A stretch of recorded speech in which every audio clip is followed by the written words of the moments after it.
Hi, and welcome to another Saturday with Stephanie. We are finishing up the Ten Commandments, if you can believe that, today. Last week we did the Eighth Commandment, so you're probably like, wait, there's two left. But most of the time when we teach the commandments, we try to combine 9 and 10 because, well, you'll see as we dig into it. So I'm going to read them to you first, and then we'll talk about them. The Ninth Commandment. You shall not covet your neighbor's house. What does this mean? We should fear and love God so that we do not scheme to get our neighbor's inheritance or house, or get it in a way which only appears right, but help and be of service to him in keeping it. And the 10th commandment, you shall not covet your neighbor's wife, or his manservant or maidservant, his ox or donkey, or anything that belongs to your neighbor. What does this mean? We should fear and love God so that we do not entice or force away our neighbor's wife, workers, or animals, or turn them against him, but urge them to stay and do their duty. So, both of these are dealing with coveting. And the first one deals more with possessions, and the second one deals more with people. Now, there's animals in there too, but living, breathing things, whether it's people or animals. I was doing some reading, so if you don't know this, I try to work on both of my videos during the week, usually on the same day, my Saturday night and my Sunday one. And I was doing my reading for the story for this week and happened upon a part where the people of Israel are begging God to give them a king. And they say, we want to be like other nations. And I was reading that and thinking about these commandments, and also thinking back to at the very beginning of the Bible where Adam and Eve are talking with the serpent, and the serpent says, well, if you eat this fruit, you will be like God. And I think that's what's at the heart of coveting. This idea of coveting is wanting something that belongs to somebody else to the point where you will go after it by any means necessary, even ways that are not honest or good or right. Basically taking it from another person. And I think it's that wanting to be like others, wanting to be like God, wanting to be like neighbors, wanting to be like friends or family members. That's where coveting comes in. It's this envy and jealousy, but so much more than that. This desire to be something and have something that we don't have and we are not. It's not being content with what God has given us.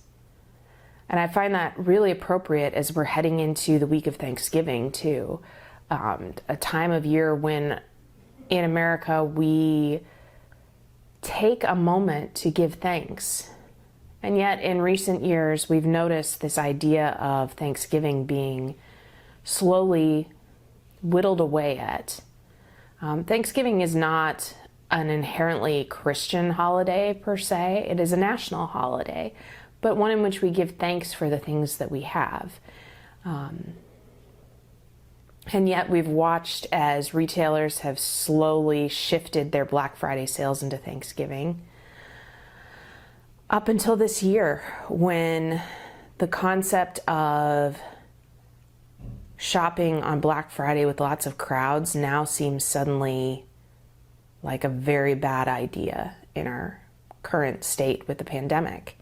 And that is actually one of those places where I'm kind of thankful, because maybe this pandemic time will have finally stopped the retailers from taking over this holiday, this secular national holiday, but that was set aside for a time of being grateful for what we have.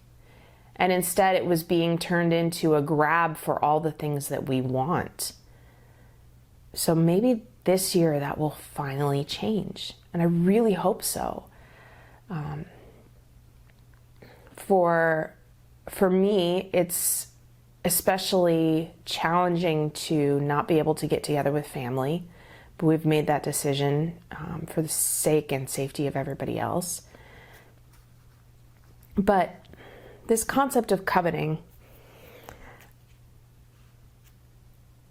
we should fear and love God so that we do not scheme, get it in a way that only appears right, entice or force away, or turn them against Him. See, the thing about coveting is it's not just envy or jealousy. It's not just that, well, it is the green-eyed monster, but it's allowing free rein to that green-eyed monster to actually attempt to take the things that we want. I love that phrase, get it in a way which only appears right. It's that thing of not going back to the store when they gave you too much change to return it to them. Because, well, they just made a mistake and it's a big corporation and what do they care anyway? But at the end of the day, that doesn't matter. We can make all the excuses we want to take the things that don't belong to us, but they're still not ours. In a lot of ways, this ties into the 7th and even the 8th commandment.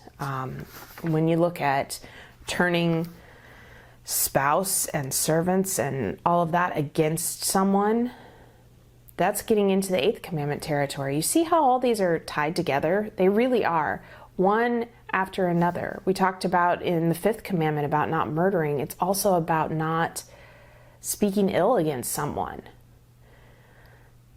In the 6th commandment about adultery, it's about loyalty. Well, that's also about encouraging a spouse to stay and work on the marriage.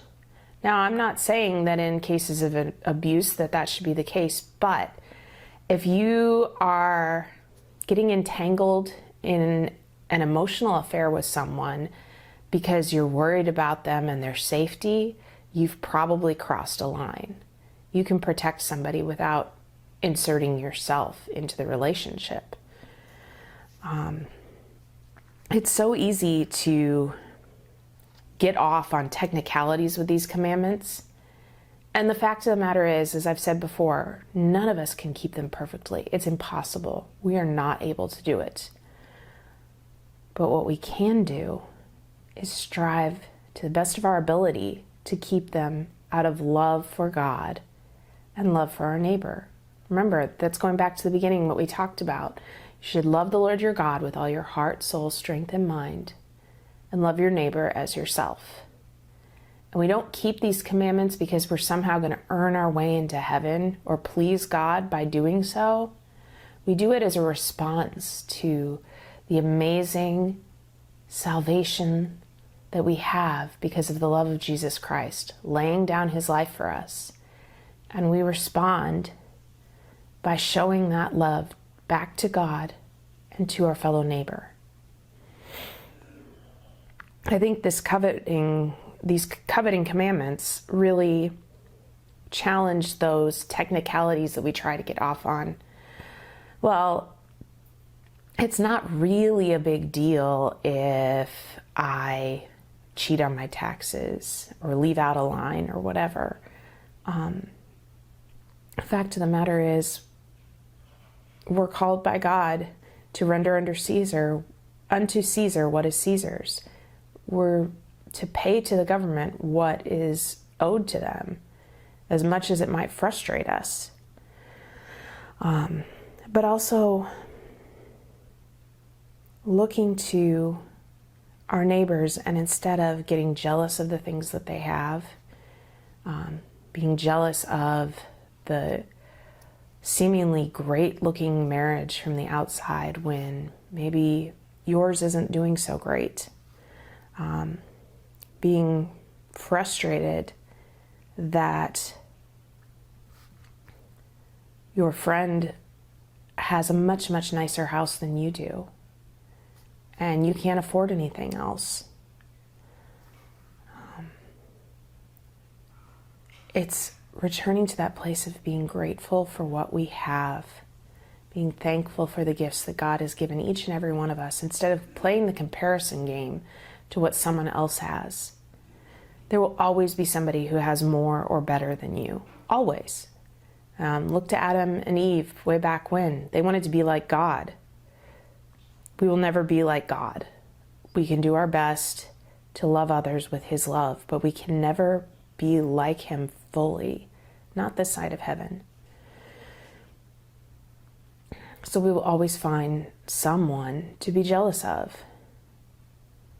And instead of constantly striving to make our lives better in comparison to others, it's about constantly striving to find gratitude and thankfulness in the midst of what we do have. Thankfulness for our health, or our family members, or our friends, the gifts that God has given us, the food on the table that we have to eat at, whatever that may look like. And then using that gratitude to funnel into generosity with others. Instead of wanting to take, wanting to give.